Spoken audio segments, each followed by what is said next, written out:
Time बचेगा। और number 3, भगवान महावीर ने 12.5 साल में नींद कितनी ली, एक अहोरात्र की। मैं मानता हूँ हमारी नींद का समय भी हम कर सकते हैं। एक समय था युवाओं को लेकर के एक ताकत बनी थी, सबसे बड़ी एनर्जी वाली युवा वही कही जाती थी। आज कई युवाओं को मैं मिलता हूँ, मिलने के लिए आता है, लॉकडाउन के बीच में दूर से कभी बात करने का मौका मिलता है, जानकर हैरान। मैं सच बताऊँ, मेरी 19 साल की उम्र में मैं साधु बना और साधु बनने के बाद आज 53 ईयर्स करीबन मुझे साधु जीवन में आया। एज ऑफ 73 मुझे याद नहीं आता है मैं कभी 8 बजे तक सोया हूँ, नहीं, नेवर। रात सुबह 8 बजे तक कभी नींद नहीं, लेट से लेट 7 बजे तो आँख खुली जाती थी। साधु नहीं बना तब, और साधु बनने के बाद भी रात को कोई कारण नहीं था रात को 10 बजे के बाद जागने का। ठीक है, परिवार में कोई ऐसी व्यवस्था बनी, किसी की बीमारी आ गई, मुनि जीवन में किसकी बीमारी आ गई और जागना पड़ा, बात अलग है। मगर 6 घंटे की नींद उनको छोड़ के कुछ नहीं। और आज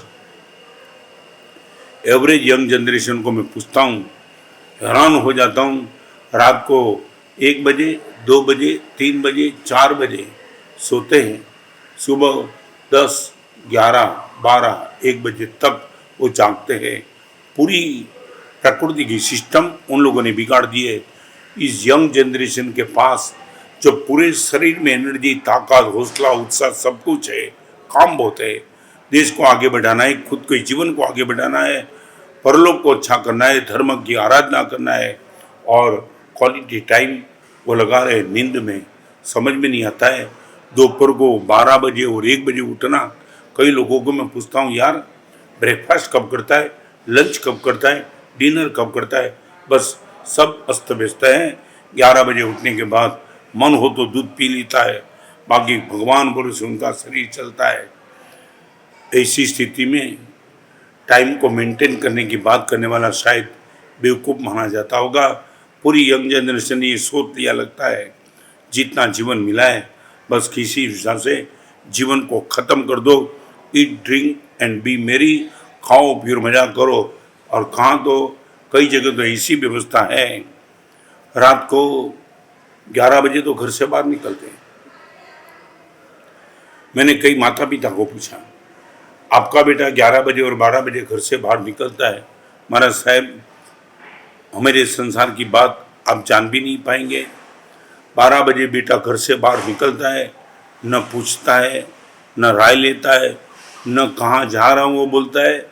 बस वो बोलता है, पापा चिंता मत करना, मैं अपने टाइम पे आ जाऊँ, फ्लैट की चाबी हमारे पास रहती है, मम्मी पापा सो जाते, हम कभी भी आ जाते, 2 बजे, 3 बजे, 4 बजे और सो जाते। ये व्यवस्था एवरेज परिवार में करीबन और ज़्यादातर रिच परिवार एंड एजुकेटेड पब्लिक के बीच में ये मानसिकता बनी है। भगवान को विनती करना चाहता हूँ, भगवान, आपको मालूम होगा रावण ने कुंभकर्ण को कहा था कि कुंभकर्ण इतना मस्त जीवन मिला फिर भी 6-6 महीने तो सोते रहता है, जीवन तो नहीं बेकार बना दिया। कुंभकर्ण ने रावण को इतना ही कहा था कि आपने बताया वो तो समझ गया कि इस जीवन में 6-6 महीने की नींद लेना पर्याप्त नहीं थी, मगर आपको मैं इतना पूछना चाहता हूँ, मैंने सोने के बाद क्या गवाया और आपने जागने के बाद क्या पाया? आप यदि मेरे जैसे बन जाते, कम से कम रामायण तो पैदा नहीं होती। मैं इतना ही कहूँ, समय का सदुपयोग करने वाला राम है, समय का दुरुपयोग करने वाला रावण है, और समय को निरुपयोग रखने वाला कुंभकर्ण है। हम राम बन सके वही श्रेष्ठतम मेरे पास विकल्प है। फिर भी टाइम को लेकर के treat the time, identify the time and maintain the time. आप देखो, गुरुदेव अनंत उपकारी गुरुदेव भुवन भानुश्री महाराज ने साधु जीवन देने के बाद टाइम मैनेजमेंट जो हमको सिखाया है, भगवान को नतमस्तक होकर मैं वो गुरुदेव का आभार मानता हूँ। इस पवित्र जीवन में मिला हुआ पवित्र समय, उनका सदुपयोग कैसे किया जाए वो गुरुदेव ने सब कुछ बता दिया। विश्वास नहीं कर पाएंगे आप। आंबिल जैसी तपस्या करते वक्त आंबिल में चना खाने का मन भी जब होता था तो गुरुदेव का ये कहना था, रत्न सुंदर, चना खाने से ताकत तो नहीं बढ़ेगी मगर टाइम बिगड़ेगा मुनि जीवन का। धीरे धीरे चबा करके खाना पड़ेगा। इट इज़ बेटर, तो रोटी खाना है तो खा ले, चना को छोड़ दे, टाइम बचेगा, स्वाध्याय करेगा। सोच सकते हो।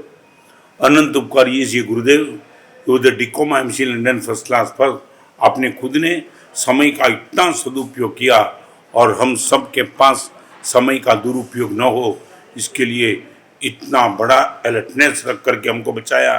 फिर से मैं कहूँगा, मेंटेन द टाइम। किसी भी हिसाब से हमारे समय को मेंटेन करना चाहिए, रिलेशन मेंटेन करना चाहिए।